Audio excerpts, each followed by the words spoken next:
This video shows the actual sewing process inside a PP woven bag factory, filmed on the production floor at Huong Sen Packaging Company Limited. Nothing here is staged. This is how PP woven bags are produced every day for export orders. The focus is on automatic bottom cutting and sewing, followed by top hemming and final mouth stitching. From a production standpoint, these steps are critical.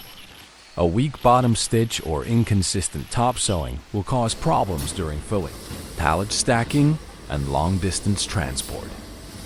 For buyers working with fertilizer, feed, rice, or industrial products, sewing quality is not a cosmetic detail.